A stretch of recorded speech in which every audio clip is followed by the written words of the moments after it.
Hello and welcome back to the State Farm Analyst Desk for Game 2, where FlyQuest and TSM essentially have a battle for second place. And before yesterday's games, FlyQuest had a firm lock on second place. So 24 hours and boom. We were just ready to crown them the second best team, hands down in the LCS, thrown into turmoil. They fell down the stairs, right? They're walking down the grand entrance. They climbed 100 flights. The de-escalation of that.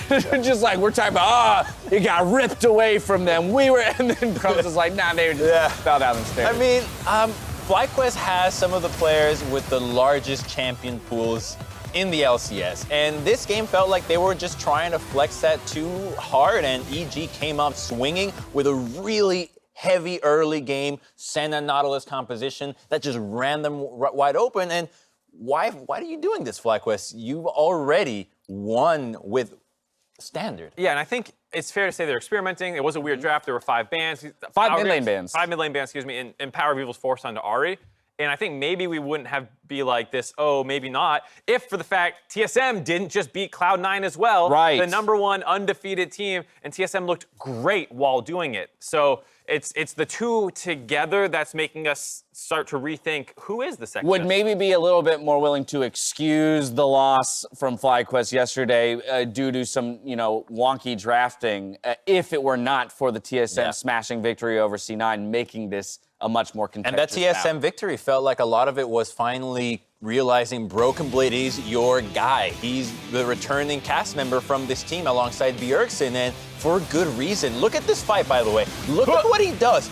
An all into a 3-man with both carries. It's not the only time he does it. I know we gave a lot of praise. Here's another big one. That's another fat stun. And Biofrost with the layup. yeah, Biofrost at the layup, but I felt like Broken Blade is really the carry for TSM. Look, another one. Jesus, I mean, he's the best set in the LCS. Yeah.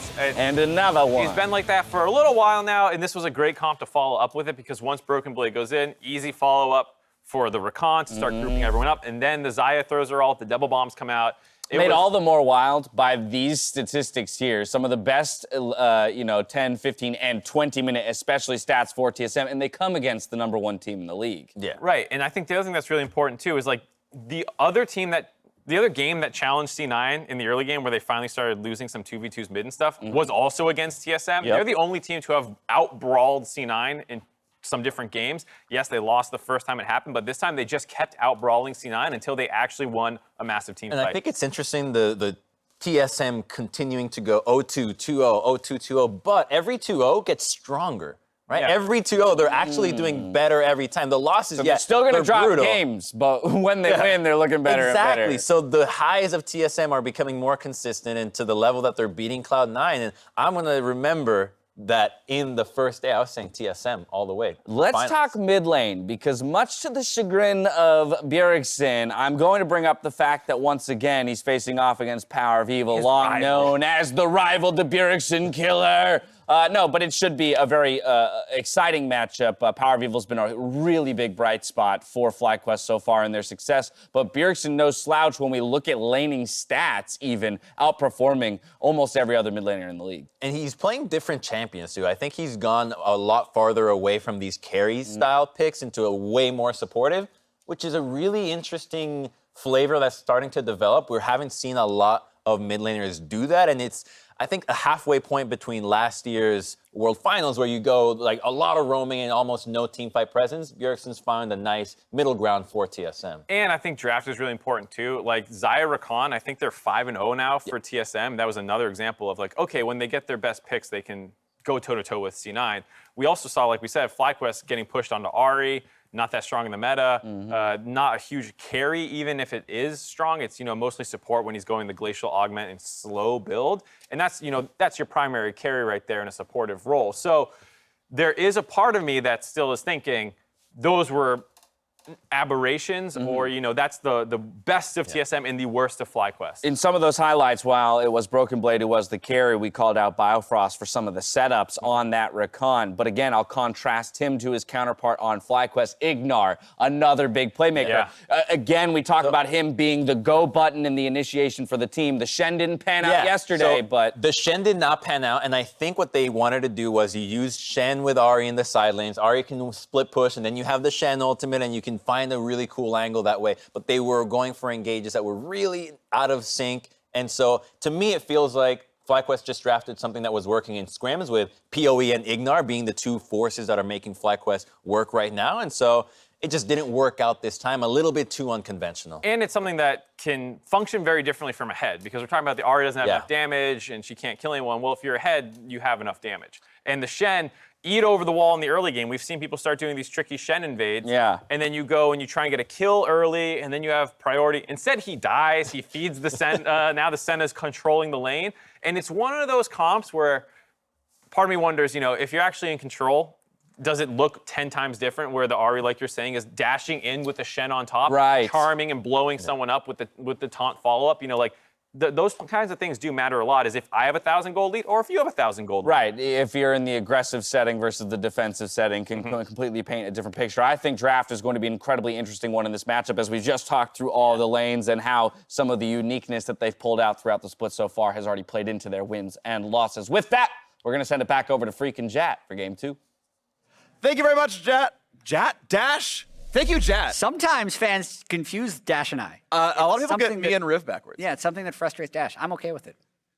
I'm just generic. So Yeah, it's fine. I mean, yeah, like honestly, like if you visually confuse me with Riv, I'm pretty happy with that one. That man ages so gracefully. I have some fun facts, and Yeah. I also have some history with the fun facts. So I've had the privilege to actually cast the last 3 TSM games. Okay, yeah. Okay, so before the COG versus TSM game, I was like, just saying, the last time COG Pobelter played against TSM, they 3-0'd them in the finals. Yeah. And then not only did he beat them again, he also played Victor, which was the champion he played when he 3-0'd them in the finals. Yep. That was like a cool coincidence, right? Next one. The last time a team in Best of 1 LCS went 12-0, they lost their 13th game. Yep. I mentioned that when before TSM beat Cloud9. Yeah. And that's 2 in a row. And that team lost to CLG. And you know what COG did? They won that split.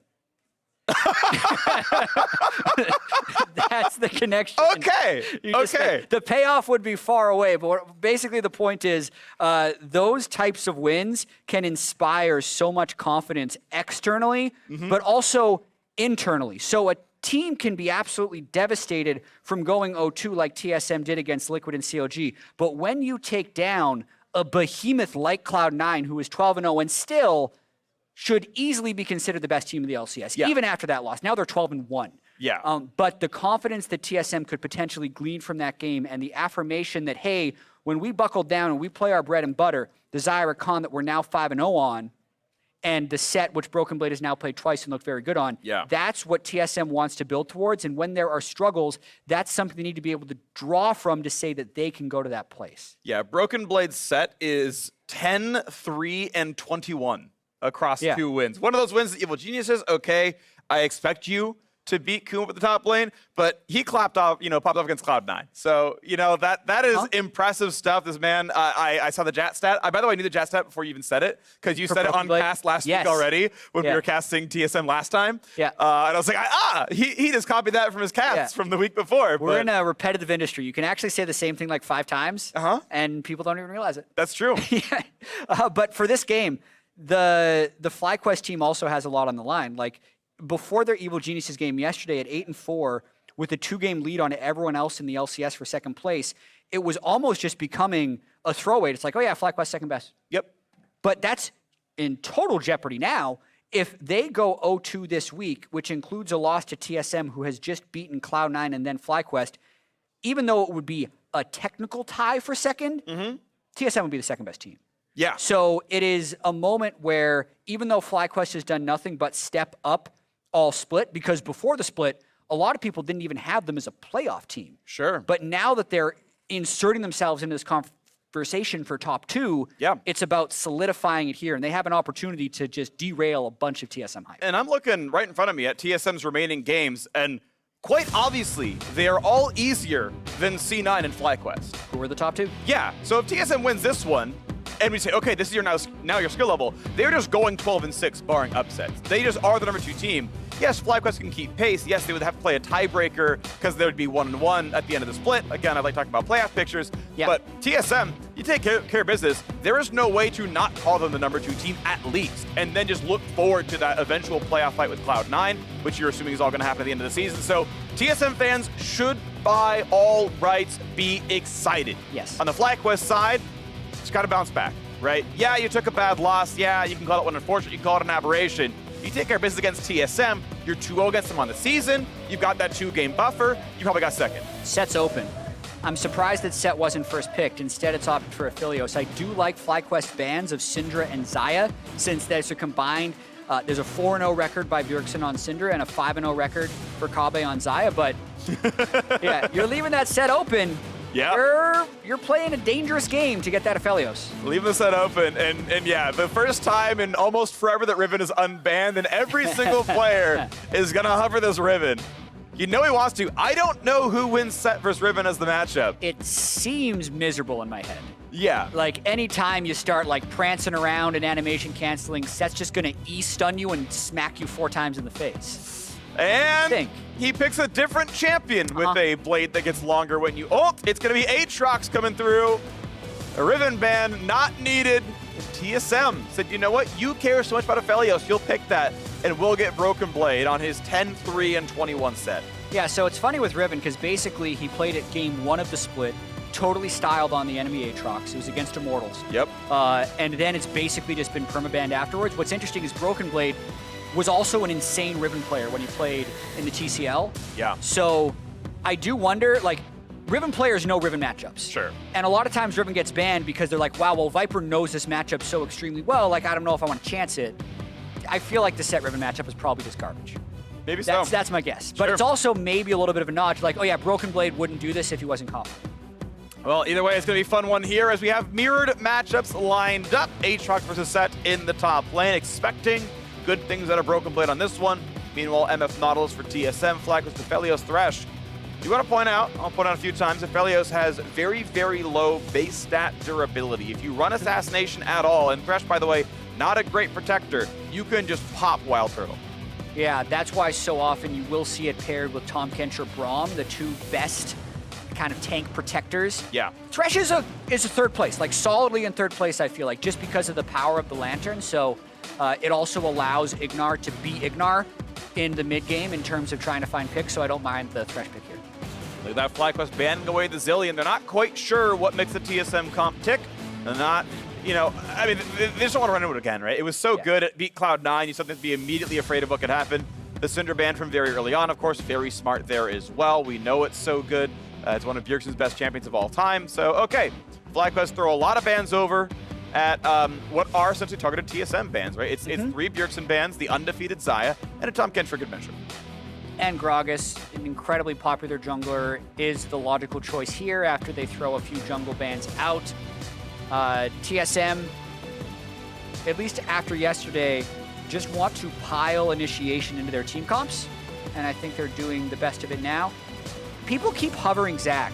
I do think it's good. We've seen it a little bit in LEC and like a tiny little bit in LCS. I know we saw a top lane, but it's a little weaker early, but can really power up towards the late game. So I think those hovers are half serious. Yeah, I think we will see it one day. I think that's very, very likely here as Sejuani's banned. That's maybe the next best tank jungler to pick up as FlyQuest go for back to basics, right? Orianna here for PowerOfEvil, though he's not really played it actually a single game so far this split. No, sorry, 1 game. I just couldn't see the icon. Yeah, I mean, this is exactly the kind of champion you want him on. There's the Zac! Hey! Got the Zac. We knew it was coming. Eventually, there it is. Santorin on his first Zac game of the split here. First of the LCS, I believe. And regardless, it's going to be an exciting one here. I think we'll have some fun. We'll have some really strong engage. Do want to point out, Zac is a fairly low damage jungler, so I know you were talking last game about damage profiles and matching. Zac just wants to stun someone and it's fine. Yeah, and he's green, so he matches FlyQuest colors. That's perfect. That's like added synergy. That's good. Irelia coming through here is also pretty cool, because if they want to, they can flex this towards the top lane. It's probably going to be Bjergsen in the mid lane on this Irelia, though. It does mean that Gragas is their only AP threat, which will make it a little spooky if there can be some good MR stacking coming through from the Zac. Because if you remember the last game FlyQuest played TSM, It was in week 4, and this was like an incredibly discussed game because TSM did Pantheon Talia, and then FlyQuest had just a bunch of scaling. They had Ornn Yuumi. Yeah. And TSM steamrolled them in the early game.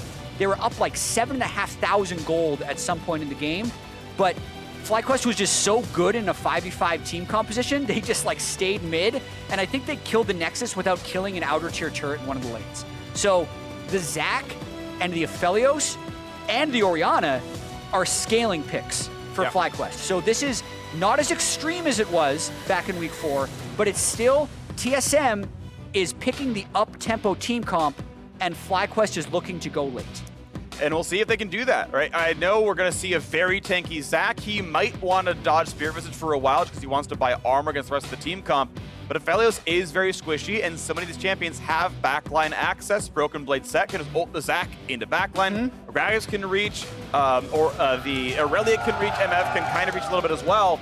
I would be afraid for WildTurtle here. He could definitely be attacked, and with one of the big carries gone, I think TSM can navigate the team fights that way. As you mentioned, it's up-tempo. They've got to be the ones who are proactive, who find those picks, who find those initiations, and we'll see if they can do it. TSM coming off a win off the previously undefeated Cloud9.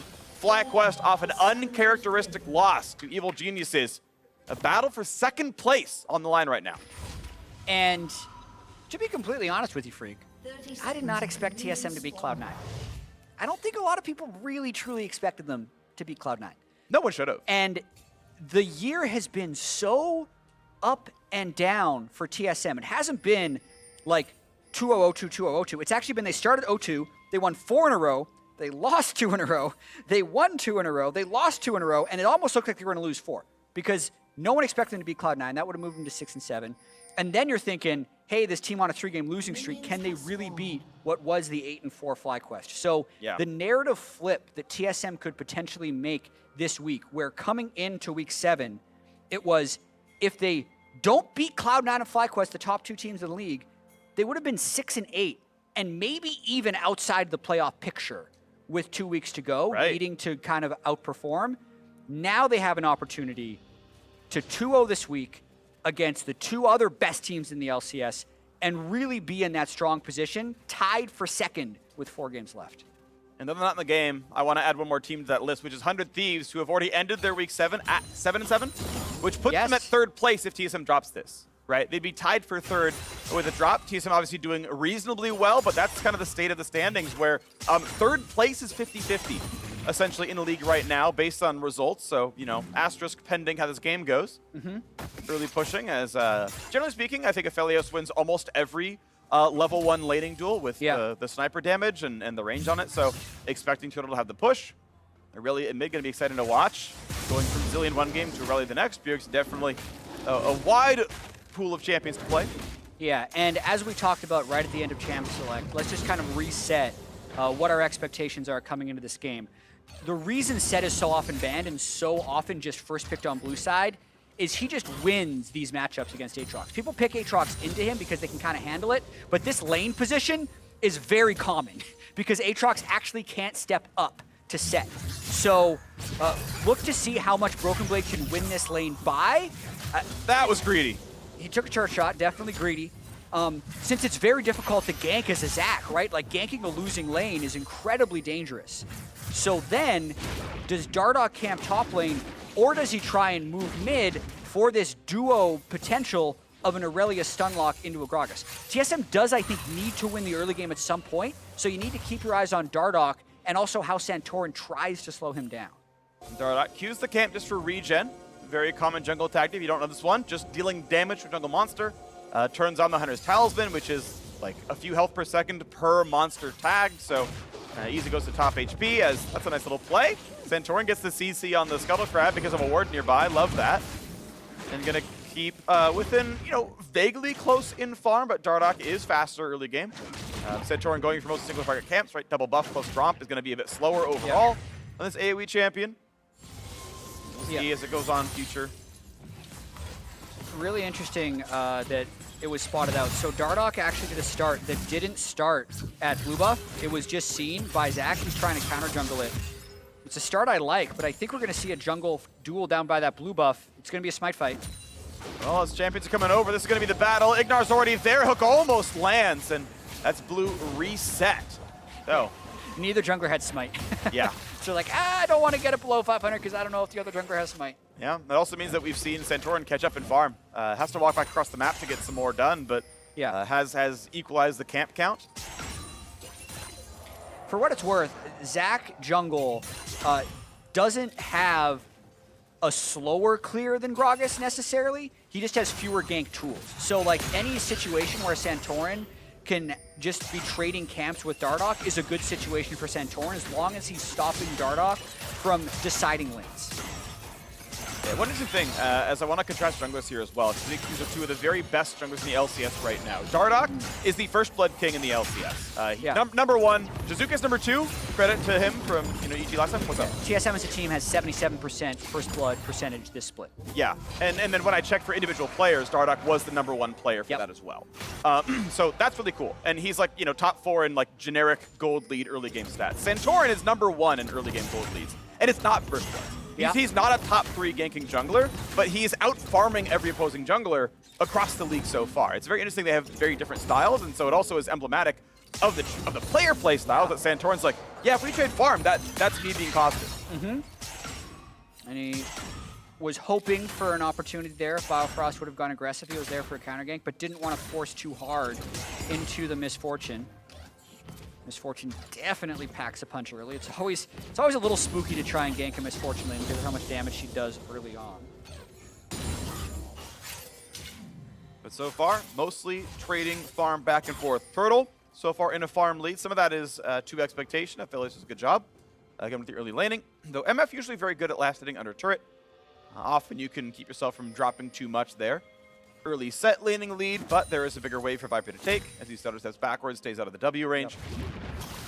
And overall, it is just a small 100 and change gold lead for TSM across their various lanes. As the Tor puts a ward down, has to battle Dardoch for this one and jumps away. He is the one who has to flinch. As Sett could have walked past the tower and... Yeah.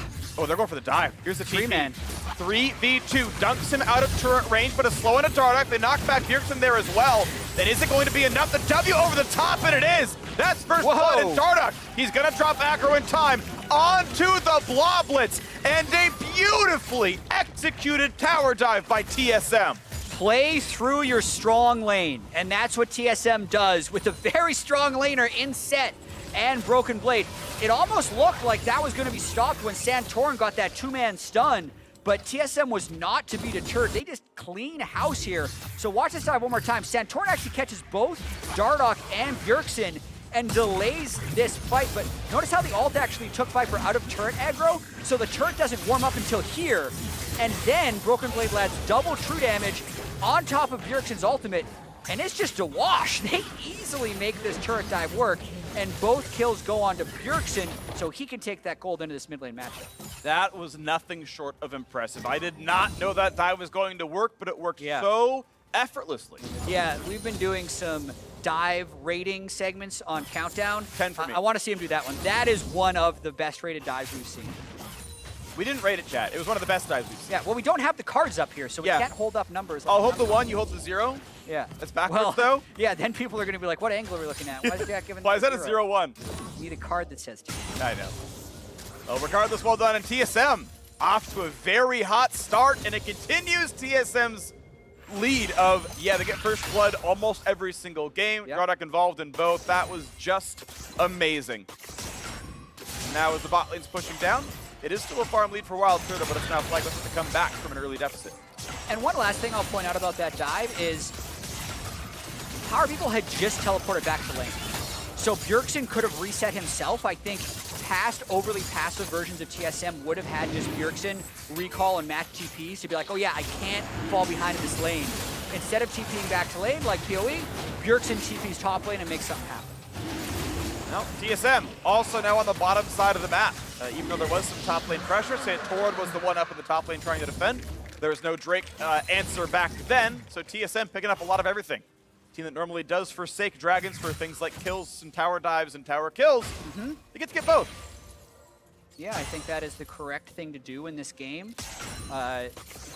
If you are a team comp And this could be wrong. There's going to be exceptions, but I've been thinking a lot about how I think the Dragon system should be playing out. I think if you're a team comp that you think gets outscaled, you should absolutely be taking early Drakes, because the Soul is one of the ways you can cheat your scaling. Yeah. Right? You can say, once I have the Soul, no, I will outscale because the Soul is so powerful. But conversely, if you're a team that has the scaling advantage, it's totally fine to give up a Drake and just try and take pressure elsewhere. You can give up 2, you can give up 3 sometimes, because one individual buff of each Drake doesn't end up netting that much overall power. It's really when the Soul comes in. In this situation, FlyQuest wasn't actually able to trade pressure, so it's one of those things where it's like, that's not like amazing strategy, but it's not the worst thing for FlyQuest to give up an early Drake. Yeah, I would say mathematically as a very, very blunt, hold on, this is going to be just a bit of damage. As a very blunt measure, I would call a Dragon Soul worth about 4,000 gold of stats. That is very vague. It's going to depend a lot on team comp. Across the team. Okay. So the reason for this is a Mountain Soul is worth about 300 health, which is very easy to math out. Now, it's also technically regen, because it comes back out of combat. Again, there's complexity here, don't get me wrong. But an easy baseline is 4K. Now we've got the chance at a fight as FlyQuest looking to contest now. Is this going to be a nice pullback? No, Aftershock yet on Biofrost. Finally gets the ult time, finally walks away, but still done a half HP. PowerOfEvil yet to use Shockwave, gets in there on a Bjergsen. No fall through just yet. Now the dunk to the back line, trying to find that single kill. Viper gets a knockup and knocked back as well, but just barely jumps away. Kills so far not coming through as TSM might look for their way out. Oh, nice that hook onto Bjergsen, jumps to the Herald, and then flashes over the wall. But that is summoned us down for TSM, and FlyQuest able to go for this Herald. And that whole time it was mostly a 4v4. It's WildTurtle actually walked all the way up, which is why they could secure this Herald. And Kobbe's not able to get plates on the bottom side, so this is a straight up win for FlyQuest once they get this Herald. Putting back to gold deficit, but an easy smite's going to land for Santorin. We know it's going to be about 300 gold, maybe 400 gold picked up off of a Herald play. So that'll close that gap a little bit as Viper makes his way to the bot lane. So close to killing Santorin in that fight. He escaped with a sliver of health. And the lane swap actually comes in now, so they're looking to go towards that top lane turret. Next up, Huhi's debut on Golden Guardians. Back in the action, back in the LCS to support. See how well he can do it for himself as FlyQuest and TSM fight for second place in the league right now. TSM win ties them with FlyQuest. 1-1 head-to-head, same score line. Both end their week 7 in that spot. TSM losing drops them to a tie for third with 100 Thieves. And of course, that means FlyQuest would have that solid 2-game lead with 4 to play. Means they're very likely to hold into that top 2 spot. Yeah. I want to see once Bjergsen completes Trinity Force if he can go for solo kills. Another thing that's going to evolve in this game is how potentially strong TSM's 1-3-1 is. In which case, like a Irelia can actually 1v1 an Aatrox or an Orianna in the side lane, and Sett will also be relatively unkillable by the Orianna and the Aatrox, so that could potentially give TSM a lot of mobility and choice towards the late game. But for FlyQuest, it is about stuff like the Rift Herald fight, where they can have a little bit of setup and PoE can get a good shockwave off, is what FlyQuest is going to be trying to create. Once again, topside control. 1 minute to go till Ocean Break comes up, though, and we know TSM got the first one. As you mentioned, the idea of getting potentially outscaled, being a sort of mono damage type team. Gragas, not the AP carry that forces you to buy magic resist. Yeah, it's not a hard outscale. Sure. Right? There's always different degrees. It's like a spectrum of scaling, of course, so to speak. But this one, yeah, I can't put an exact goal value on it.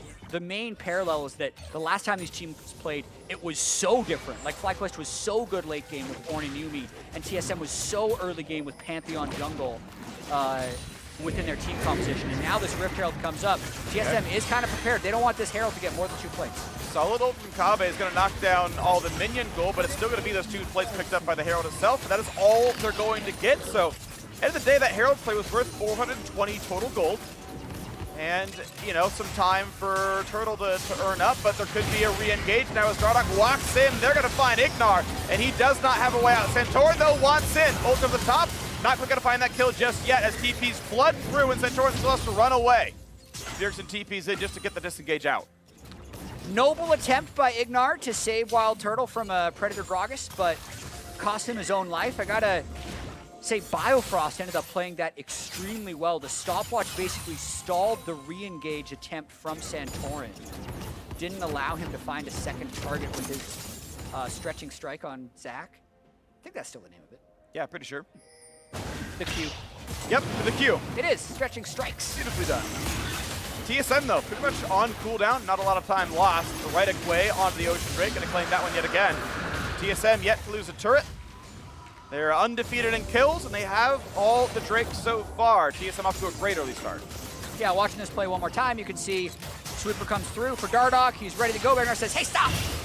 He actually has Flash, but never gets a chance to use it. It's actually a full CC lock from Body Slam into Nautilus Hook into Nautilus R. But then right there, the Aphelios assault basically doesn't explode on both people because of the stopwatch, and the Zach stretching strikes can't land true. Perfect time. Away. Yeah, beautiful stuff. Biofrost, definitely a strong performer. Has been a big boon to TSM here as we get a quick reconnect out of Dardoch. We'll hear what that's about in the future. But for now, it's hey, TSM fans should be happy. I mean, this team is returning to form to a certain degree. The Dardoch experiment, I think, was a huge question mark coming in. Dardoch has failed on so many teams.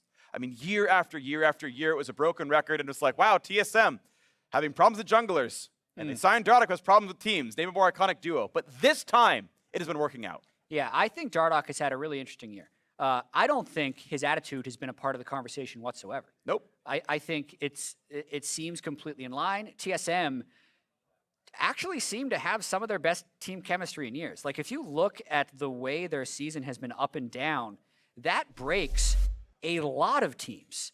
But for TSM to have that 0-2 week against Liquid and COG and then beat Cloud9 does speak well. Yeah. Right? To the overall team. I think Dardoch, since we have a game pause, we can talk about some tangential stuff. Like, I think Dardoch's early games have been incredible. I think he's made a decent number of mid-game mistakes, and some of his team fights have been poor. Some of them have been pop-off moments, but he's had that, like, mid-game inconsistency. Yeah. The whole TSM team has been inconsistent, but this game in particular, 1,500 gold What a lead, shot. 2 Drakes. Yep. It is very important to moisturize. I mean, he's like just going to town. Like, those are some moisturized. Like, that is moisture. Look at that. I will say I have a thing of chapstick in my travel backpack as well. Yeah. So I'm like on the airplane, like digging through, like, what do I have? Like, some chapstick, and I'll do that as well. No, I used to not do it when I was like 17 or 18 with chapstick because I didn't like it. I was actually kind of afraid of people being like, "Oh yeah, you're putting on chapstick," and then like my lips would crack in the summer. Oh yeah. And like they would bleed. Just use chapstick if your lips are dry. Yeah. That's like my PSA for this individual. It doesn't have to be specific chapstick. We're brand agnostic for lip moisturizers. But by the way, call us up at the LCS if you want an official lip moisturizer. We sell sponsorships on the show. True. Okay, fair I don't enough. know why I'm shilling for hypothetical lip moisturizer companies. About the game, though, Yeah. I still actually do think it's anyone's game. I do too. Yeah, because you can see the gold is only. What a segue. Yeah, I know. About the game, though, 1,500 gold different with a 2 Drake to 0. I'd heard 3 minutes for the pause. I think they're just doing a quick restart for Dardoch to get back in. Yep. This can be a comfortable place for FlyQuest because of the Zach Orianna. And we know how well PoE's Orianna can scale, and he's currently sitting at 10 CS per minute. So he's going to be able to power up throughout the rest of this game. And all of the stakes that we set before the game are still completely on track, where FlyQuest still has a chance to do another one of these scaling shows against TSM, 2-0 them for the season series, and be alone in second. Yeah. Or TSM can continue their streak of only having 2-0 or 0-2 weeks. I mean, I think, to me, it's like you just don't break streaks like that. I just think TSM's going to win this game just for that reason at all. Sure. And it's also the most counter-logic streak as well, because this was, back when Liquid was supposed to be bad and we knew CLG was bad, that was like, oh, you're going to win those, and that's going to be great. And that was the 0-2 week. They're against the top 2 teams. They're winning against these two. So that's actually very impressive overall. As Dardoch's about to get back in. This to me, I know we talked about it a little bit, the vague opinion that, okay, yeah, we think FlyQuest outscales. Just, it's kind of mono damage type. It's Orianna Aphelios scaling. This game doesn't feel to me like it's going to lose grip. And that's just like vaguely it feels like TSM's playing very well, so they won't. But I feel like they're gonna remain in control. It is obviously possible. Yeah. Right? That's why we need to watch the rest of the game. I think what I want to see regardless of who wins in FlyQuest versus TSM, is the consistent challenger to C9 to like emerge. Yeah. Because, and this is more like an overall league thing, when C9 is 12-0, while it is super hyped to chase an 18-0 dream that was, yes, broken yesterday, and that's why it was hype, is because the chase was so real that breaking the chase was that exciting moment. You still end up kind of losing interest in like the other 9 teams because you say, well, if they're so much better than everyone else, then what's everyone else doing? And I think TSM, at least, has been doing stuff all year. Like, even last week when they had that 0-2 and everyone was like, why do they suck?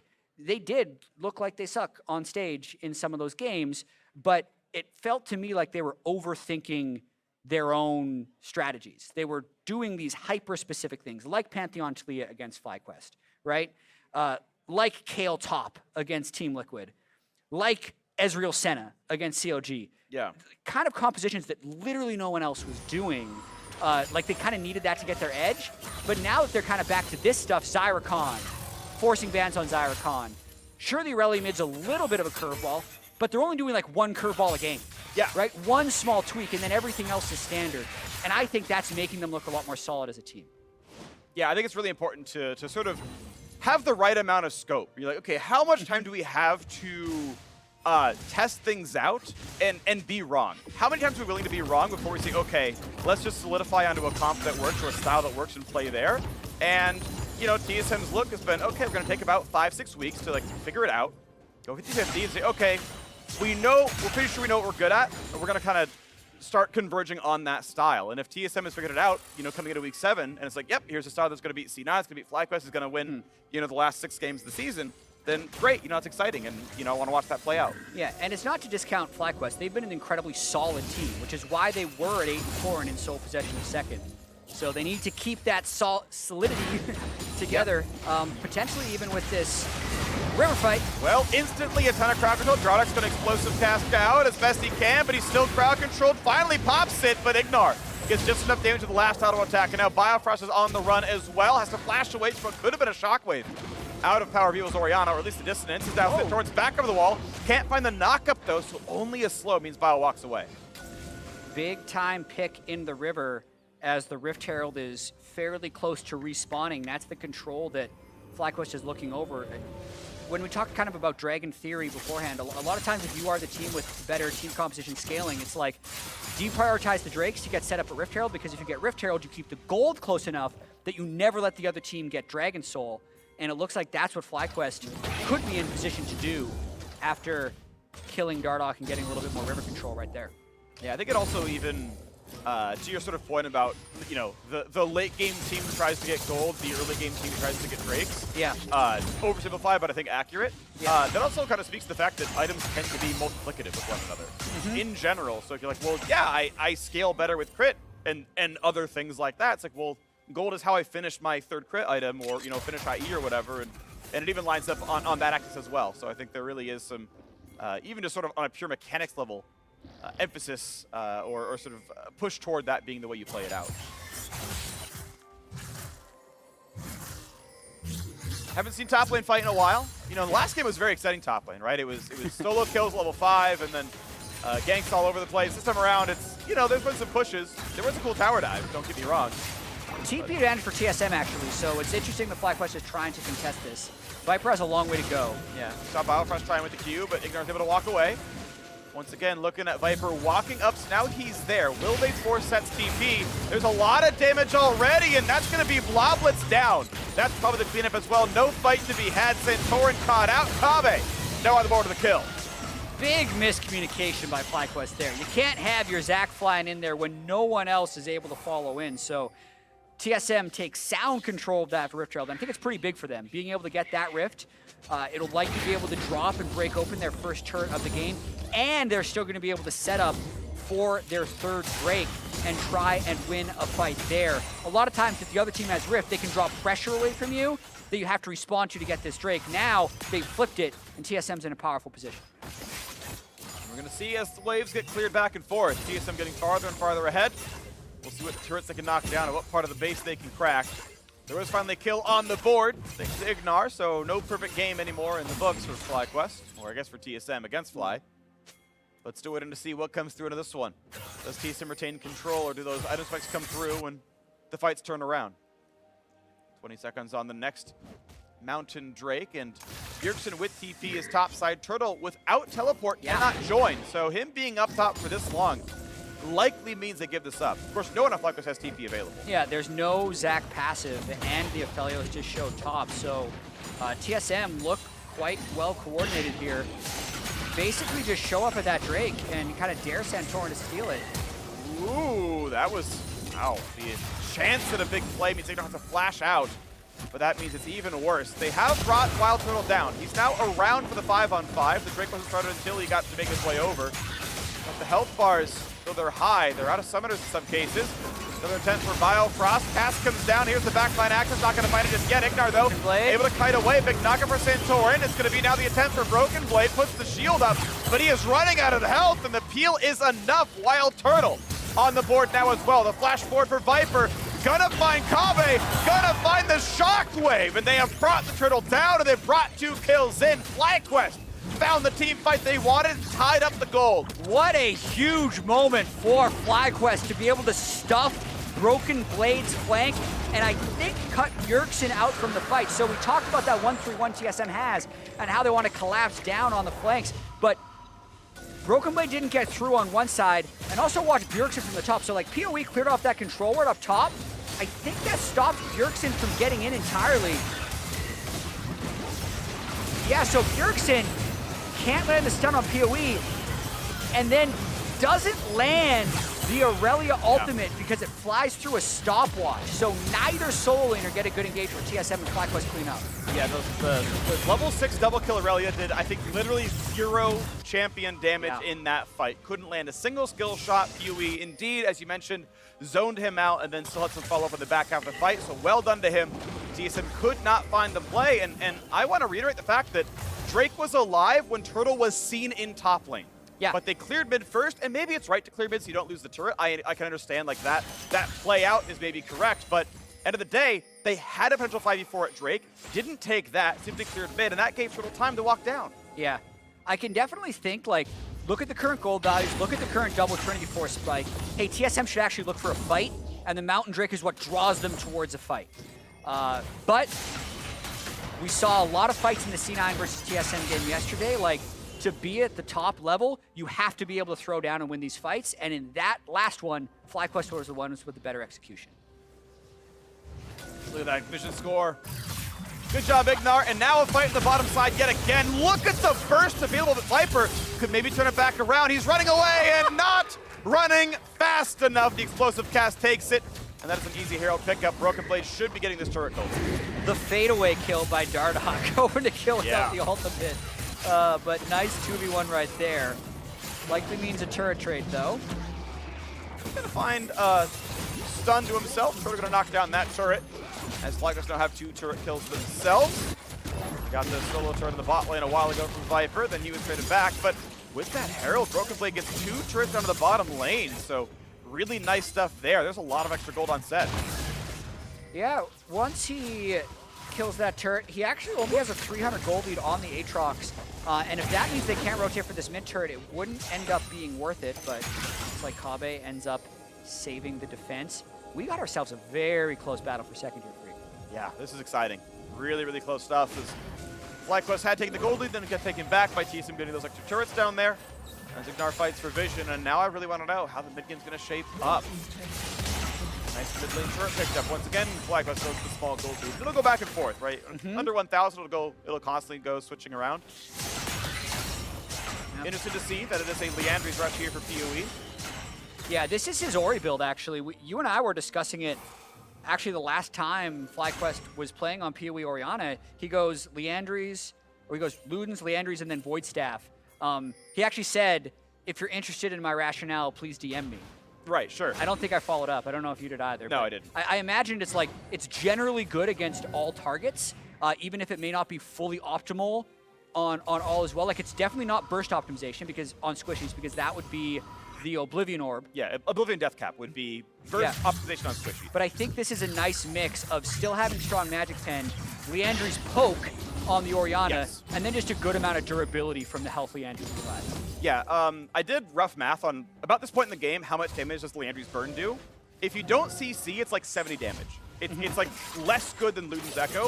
If you do slow, like if he lands distant. But don't you QW most of the time? If you do, yes. Yeah, that's like if you don't CC. If you do CC, it's like 120 damage on the average target, which is roughly Luden's proc. Yeah. And roughly, you know, a third as much as your base spells do in the first place, which means, a QW poke is actually very good at Luden's Leandry. And speaking of the devil, he's not going Void 3rd, he's probably going Death Cap 3rd with the Needs Large Rod. Trying to track how much MR is being built. There's a decent amount with Merc Treads twice, but we didn't actually end up seeing like a Wit's End Irelia, which sometimes you'll see into AP matchups. Instead, Bjergsen optimizing for team fighting. So can leave the theory crafting for later on the items. And regardless, we are in a very, very tight game now. We're in a close one as wards are taken down, and we're already back to the next Mountain Drake spawning. TSM, we'll see if they can get control. They lost their first major team fight at the last one. FlyQuest got a clean 2-for-0 plus their first Drake of the game. And a winner of that changed everything around. Bjergsen is sitting in the top side. Both those champions have teleports. And Zach looking for a little play here. Can't quite find Dardoch. Looks like the waves are slightly in favor of FlyQuest. Like Broken Blade's going to want to catch that gold. Nice initiation. That's ult from the top. Last cone away. This is going to be the fight, though. Big tanky Biofrost pop stone plate. A dunk in for Broken Blade, but he is a little bit alone. Still almost hit the damage of WildTurtle. Flash follow nearly takes him down, but it's still FlyQuest finding the kite. They get away. IgNar being autoed by Bjergsen cannot find the hook. And a second kill comes through from Dardoch. So TSM get the 2-for-1 this time around. Broken Blade was a monster in that fight. I was watching Bjergsen run around the Drake pit slowly as Broken Blade nearly solo killed Turtle with the whole team trying to peel for him. A big fight win for TSM there. Can't wait to see it again. And it means TSM's on soul point. Yeah. 30 minutes in, they can get this Mountain Soul, and that's going to be really powerful. Yeah, so the hook initiation by IgNar is the green light for them to go. Santorin doesn't get to jump into the fight, which is always a bit weird, so he doesn't get the damage. But like, look at Broken Blade just nearly solo out WildTurtle as Bjergsen does arrive. But like, Bjergsen doesn't even ult in this fight as they trade kills. Nice by Biofrost to flash out of that shockwave right at the end, but 2-for-1 for TSM in like a 4.5v5, basically. All right, that's going to look good for them then. If they are able to kind of get into the 25-minute mark, go to equal gold, and fight it cleanly, that's going to feel pretty comfortable. You see Kobbe already on 2.5 major items. Same thing for WildTurtle there.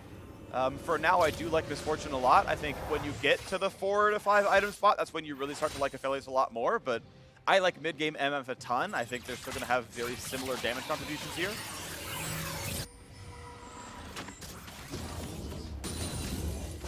And I'm kind of waiting for the next major team fight to happen because I feel like the Silent Split push is mostly for wave control. I think we're fairly low impact on plays in this mid game. Yeah, I think that last fight does show just right now kind of the power of Broken Blade Sett. Not having Flash is going to be big, and FlyQuest needs to devote a lot of resources to peeling out, or you just get a cleaner initiation onto Kobbe. Like, if Zach can land on Kobbe, if they could somehow get his Flash, that seems like the way they win these fights. And that's not even accounting for Bjergsen's Irelia. Like, the last 2 fights, Bjergsen hasn't really been involved. So I do wonder, like, how a flashless, healless, exhaustless team, when you look at WildTurtle and IgNar, can deal with an actual well-coordinated dive from Irelia Sett. That's the biggest thing FlyQuest needs to guard against, is preventing that flank from happening. He wants to make the play as Dardoch go over the wall. Cast, good flash by PoE. Reacts in time. That would have been a kill if he didn't press that R. Or press, I guess, D in this case.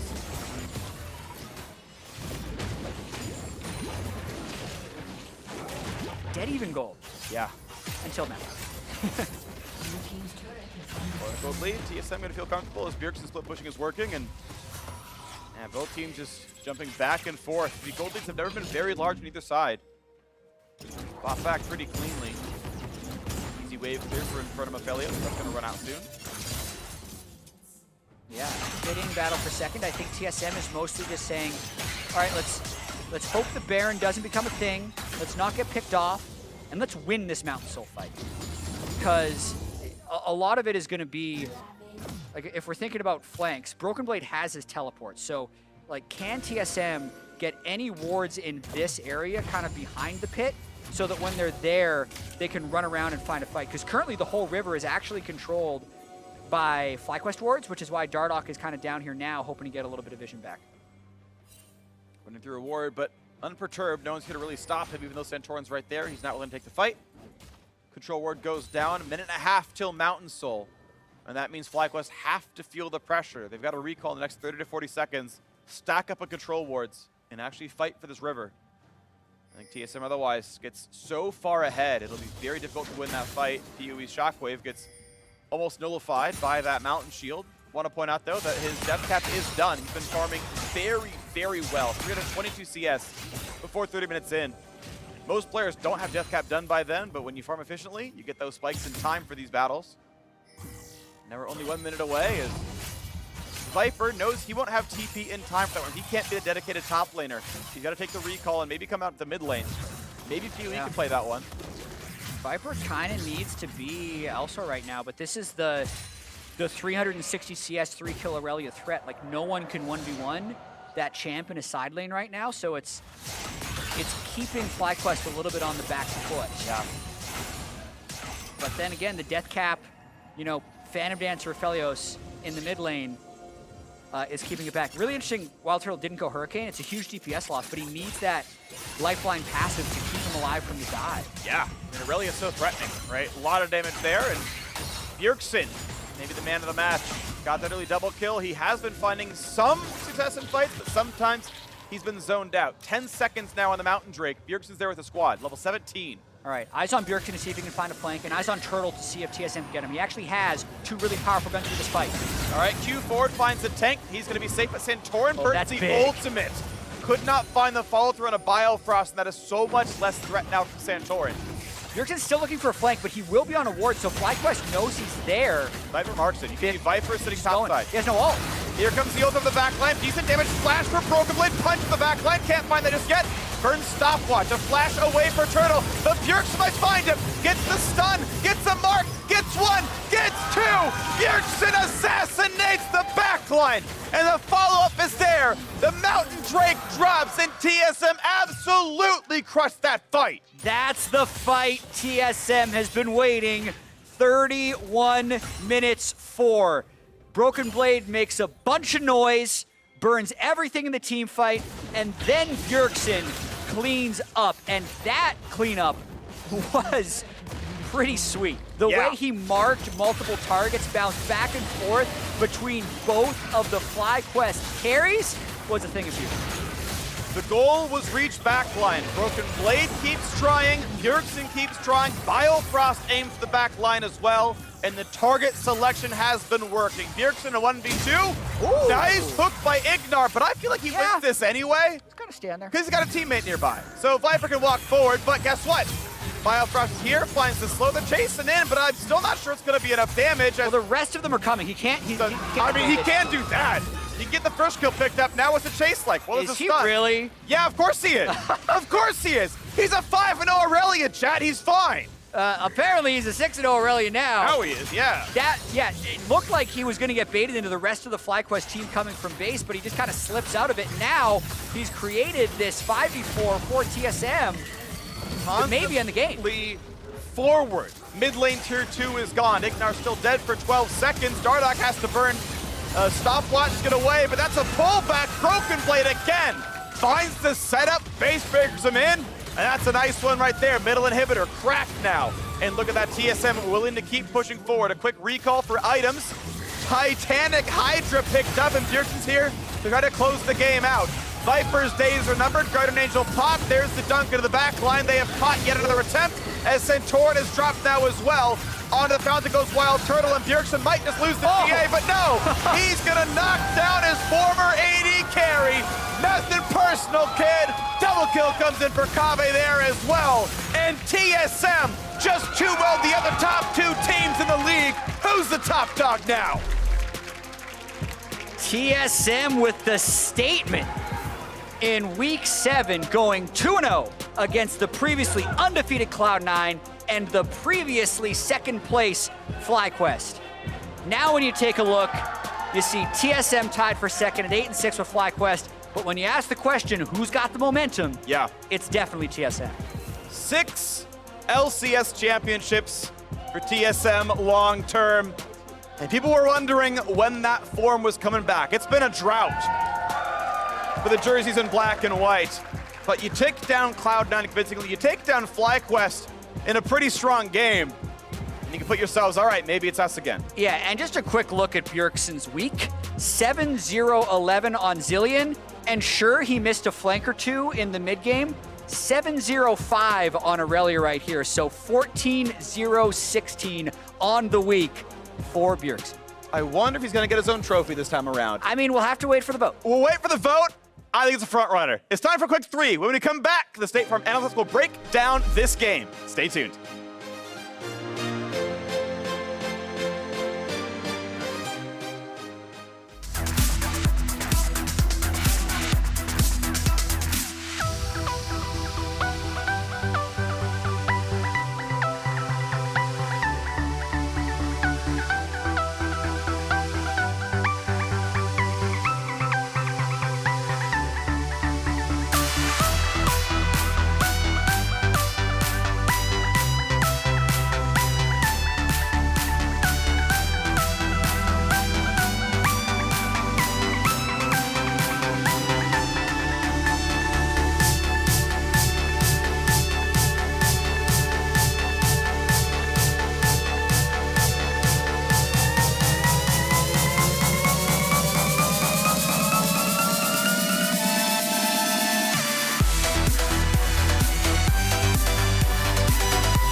Welcome back to the LCS and the State Farm Analyst Desk, breaking down this victory.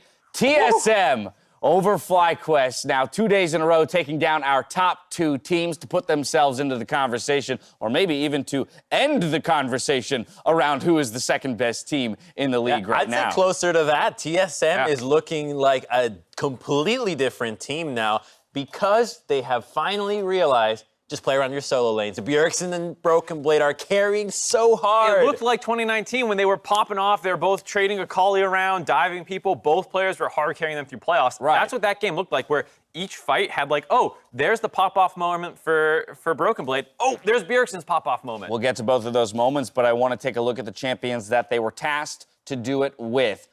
Of all things, though, FlyQuest is handing over Sett to Broken Blade? Yeah, not a fan of that one. I just don't know how you can explain it, right? So I see that TSM did not ban Riven, and I actually think that's a really smart thing because once you have players that are playing these champions so much, they're not actually getting practice with it. So there's a good chance that FlyQuest has never even played the pick. I mean, clearly the Aphelios trade for the Sett is what FlyQuest had in mind. They banned the Xayah because that's the thing that Kobbe has won the most on. And so I understand their mindset. The TK is the one I'd look at and be like, Biofrost has other things to play. I think that's the one that you swap out for the Sett. Let's take a look at the highlight plays, though, then, because if you are going to give Sett over to Broken Blade, then you are going to have to endure his wrath in the top lane. A beautiful turret dive. This is so good, and what makes it even better is the fact I think FlyQuest played this reasonably well. You see him pulling him out of the turret, so he's not actually taking turret shots while the TP's coming in. Good interrupt by Santorin there, but then this pull, the double setup for the true damage, also the body slam, also the stun from Bjergsen.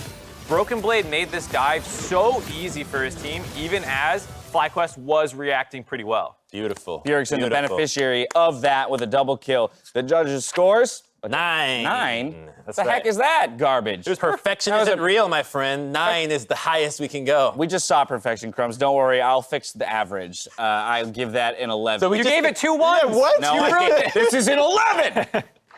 It is what I say it is. A perfect average for TSM in that turret dive. That kicked things off. It is important to note there were a couple tussles where FlyQuest was able to wrestle back some control, but we'll get to kind of the game breaker for TSM and maybe a little bit more of a Bjergsen highlight in this situation.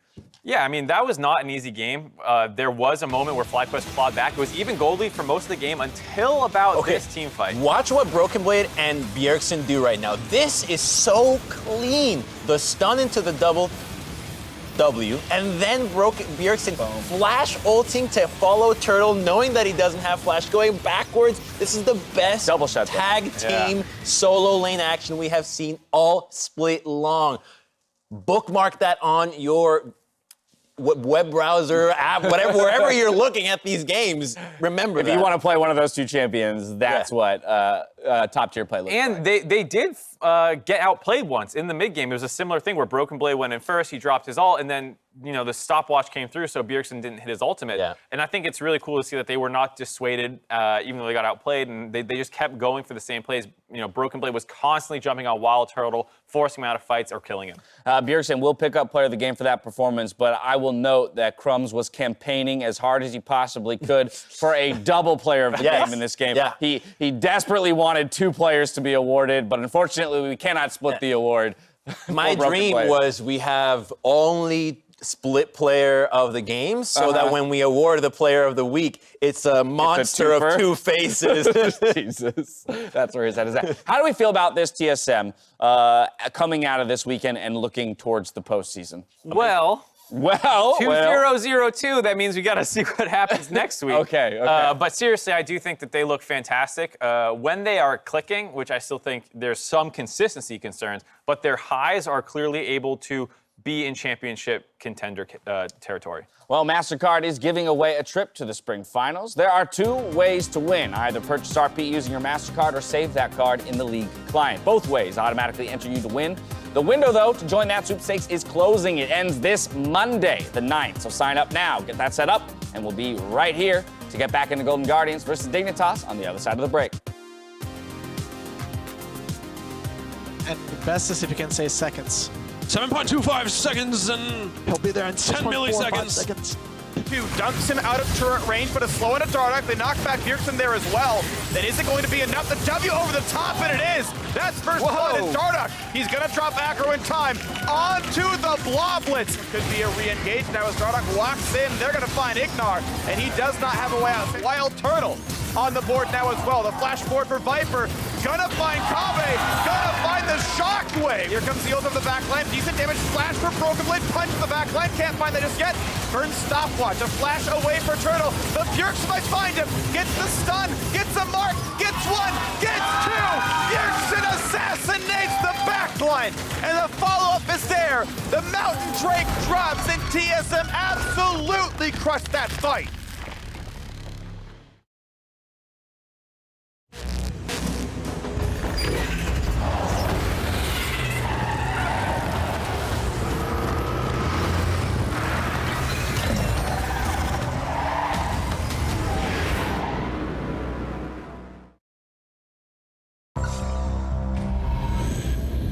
Every click, Every frame. Every press. every sound. They're playing aggressive. I'll take mid. Every advantage. When the difference Between winning and losing, is measured in milliseconds. everything. Everything. Everything. Everything counts. The Alienware Legendary Battle Station.